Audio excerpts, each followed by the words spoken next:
भक्षक एक भक्षक बन रहा है, किसान की बेटी है, तो सबसे पहले एक देश की सिपाही है।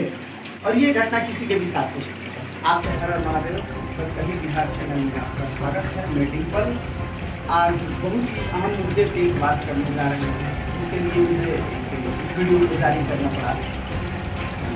बता दें कि अभी हाल ही में चुनाव के तुरंत बाद एक घटना हुआ था। एयरपोर्ट पे कंगना रनावत को BSF के जवान ने बना दिया। तो बहुत सारे टिप्पणी हो रहे हैं कि क्या अच्छा किया कंगना रनावत जी का फोटो लगाकर, मूवी का शूटिंग फोटो लगाकर। वो एक ऐसे कलाकार हैं, ठीक है, अच्छा बात है, उनका पेशा अलग है, लेकिन कहाँ तक जायज़ है।